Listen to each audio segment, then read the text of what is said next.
Hello दोस्तों, welcome back. इस video में बात करने वाले हैं आईआरएफसी स्टॉक के बारे में। अगर मैं देखूं तो इसने पिछले 2 साल में अगर देखूं 2024 जनवरी से लेके आज 2025 का जनवरी हो चुका है।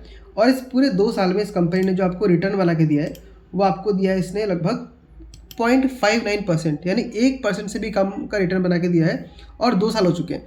तो इस 2 साल में ऐसा क्या हुआ कि कंपनी ने बिल्कुल भी आपको रिटर्न कमा के नहीं दिया, जबकि उसके पहले अगर आप देखेंगे तो 2023 के पहले इस कंपनी ने आपको लगभग 378% का रिटर्न बना के दिया था अगले 2 साल के अंदर। मतलब पहले जो 2 साल था उसमें कंपनी ने आपको लगभग आपके पैसे को 4 गुना कर दिया, लेकिन उसके बाद जो 2 साल हुआ है वहाँ पे कंपनी ने आपको कुछ भी मूवमेंट नहीं दिखाया। उल्टा वहाँ पे आपको बहुत लंबा टाइम वेस्ट हुआ, और अगर किसी ने हाई प्राइस पे लगाया होगा तो उसको तो लॉस भी देखने के लिए मिला होगा। तो क्या रीज़न है दोस्तों? तो देखिए, सबसे पहले हम समझते हैं कि आईआरएफसी का बिजनेस मॉडल क्या था।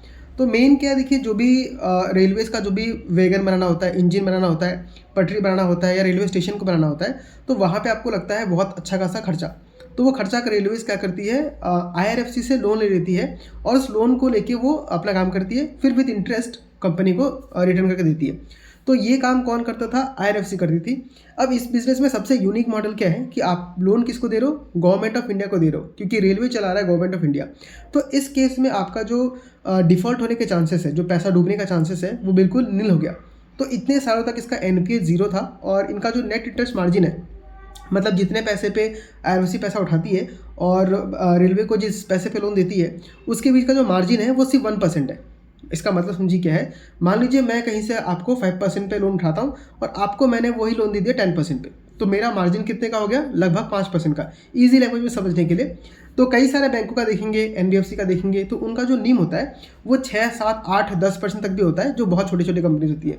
बट आईआरएफसी का सिर्फ 1% है, क्योंकि ये जो लोन दे रही है वो बहुत ही कम रिस्क वाला है, नेग्लिजिबल रिस्क वाला लोन है। और इनको जो लोन मिलता है, जो बैंकों से मिलता है, वो भी काफ़ी सस्ते रेट पे मिलता है। तो अभी तक कंपनी अच्छा खासा ग्रो कर रही थी, और बीच में आपने देखा कि जब आपका मोदी सरकार जब नया से आया था, तो रेलवे के ऊपर बहुत ज़्यादा एक्सपेंशन हुआ, बहुत नए नए प्रोडक्ट्स बन के आए, जिनकी वजह से इनका इनकम जो है बहुत ज़्यादा बढ़ गया। और उस टाइम पे कंपनी का वैल्यूशन ही बहुत सस्ता था। मेरे ख्याल से प्राइस टू बुक अगर देखेंगे तो 0.1 0.2 के आसपास था, लेकिन वो बढ़ते बढ़ते 4 गुना हो गया, और आपका प्राइस टू बुक अभी 4 के आसपास घूम रहा है।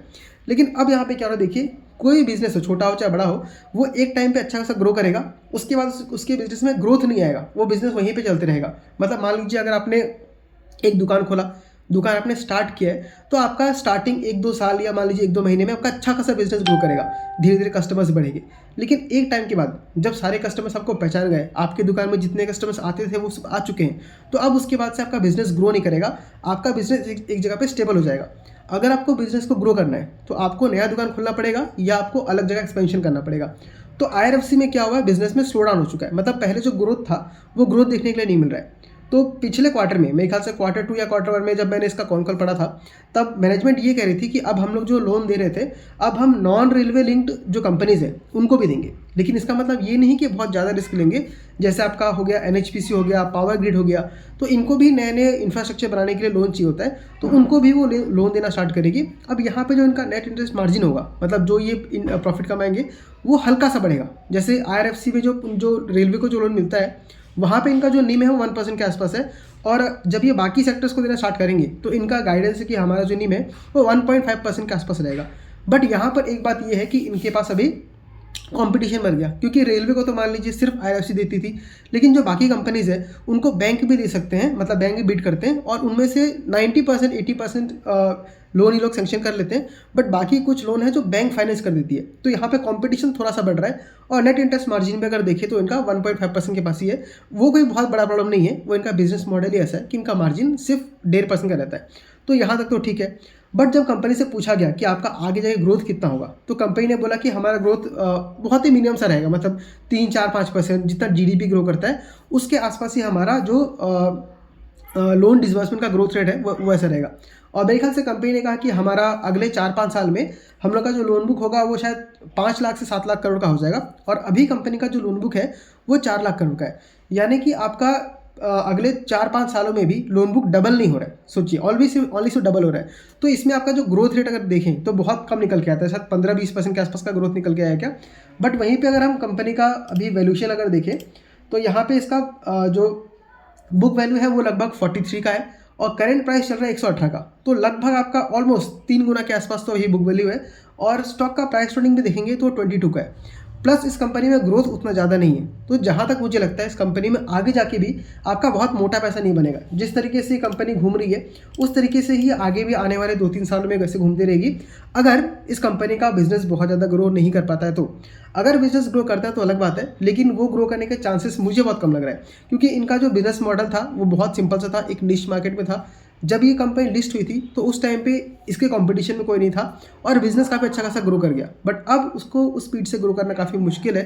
तो मैं फिलहाल स्टॉक को दूर रहूँगा। ऐसा नहीं कि ये कंपनी ख़राब है, कंपनी अच्छा कर रही है, बट आप हमेशा ध्यान रखिए, मैं हमेशा इस बात पे फोकस करता हूँ कि कंपनी अच्छा हो सकता है, बट एज ए इन्वेस्टर आपके लिए वो एक अच्छा अपॉर्चुनिटी नहीं हो सकता है। जैसे IRFC एग्जांपल है, बिजनेस मॉडल बहुत अच्छा है, अगर आपको इसमें जॉब मिल जाए, आप इसके CEO बन जाओ, भयंकर सैलरी मिलेगा, भयंकर पैसा आएगा, बट आप एज ए इन्वेस्टर आपके लिए इसमें कुछ रखा नहीं है।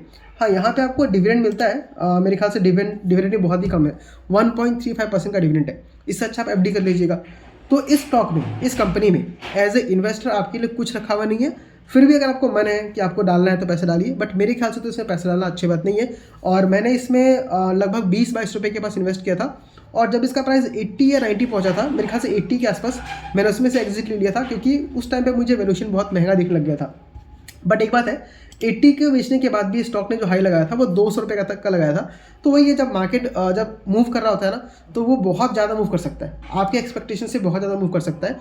और जब मार्केट गिरता है तो आपके एक्सपेक्टेशन से बहुत ज़्यादा गिरता है। तो अगर आप ये सोच रहे हैं कि IRFC यहाँ से 200 से अभी 100 पे घूम रहा है तो मुझे 50% नीचे मिल रहा है, सस्ता मिल रहा है, तो ये बहुत ही गलत बात है। सस्ता आपको सिर्फ प्राइस देख के नहीं देखना है, आपको समझना है कि एज ए इन्वेस्टर उस ग्रोथ के कंपैरिजन में आपको स्टॉक सस्ता मिल रहा है कि नहीं मिल रहा है। यही कंपनी अगर मान लीजिए कल को ये बोले कि हम अगले ही साल में अपने प्रॉफिट को डबल कर लेंगे, तब यही चीज़ मेरे लिए सस्ता हो जाएगा। ये आपको समझना है, क्योंकि वैल्यूएशन कोई एक नंबर नहीं होता, इसे कंपेयर करके देखना पड़ता है। एग्जाम्पल आपको दिखाता हूँ, मान लीजिए मुझे मैथ्स में 97 मार्क्स आ गए, बहुत बढ़िया नंबर है, बहुत बढ़िया नंबर, बट वहीं मेरा कोई दोस्त है जिसको 99 मार्क्स आ गए, तब उसके कंपैरिजन में मेरा मार्क्स क्या हो गया, खराब हो गया। तो आपको इस तरीके से वैल्यूएशन को भी देखना है कि सिर्फ एक नंबर को देख कर नहीं समझना है। कोई स्टॉक बहुत सस्ता हो सकता है अगर उसका ग्रोथ बहुत अच्छा है तो, और कोई स्टॉक बहुत महंगा हो सकता है अगर उसका ग्रोथ बहुत खराब है तो अल्टीमेटली IRFC में भी बाहर निकलना है, नहीं चाहिए। देखिए, आपने अगर एक वीडियो में देखा होगा, मतलब आपने मेरा पिछला वीडियोस देखा है, तो आपने देखा होगा कि ज़्यादातर स्टॉक्स को मैं रिजेक्ट ही कर रहा हूँ। और मेरे कई सारे दोस्त जब वीडियो देखते हैं तो वो भी ये कहते हैं कि भाई हर स्टॉक को तो रिजेक्ट करता है, तो सिलेक्ट किसको करेगा। तो स्टॉक मार्केट में 90% स्टॉक्स ऐसे ही होते हैं जो आपके पैसे के लायक है ही नहीं, बहुत रेयरली मिलेंगे आपको। अगर 1500 स्टॉक्स देखेंगे तो उसमें से आपको 10, 15, 20 स्टॉक्स ही मिलेगा जो आपके पैसे को डिजर्व करता है, जो आपके पैसे को ग्रो कर सकता है। तो आपको अभी देखिए, हम लोग का जो पैसा कमाया है वो मेहनत से कमा हुआ है, तो हमको उन्हीं कंपनीज में डालना है जो हमारे पैसे को ग्रो कर सके। तो इसीलिए 90% कंपनीज को मैं रिजेक्ट करता हूँ और उन्हीं कंपनीज को सिलेक्ट करता हूँ जिनमें ग्रोथ के चांसेस बहुत अच्छे खासे।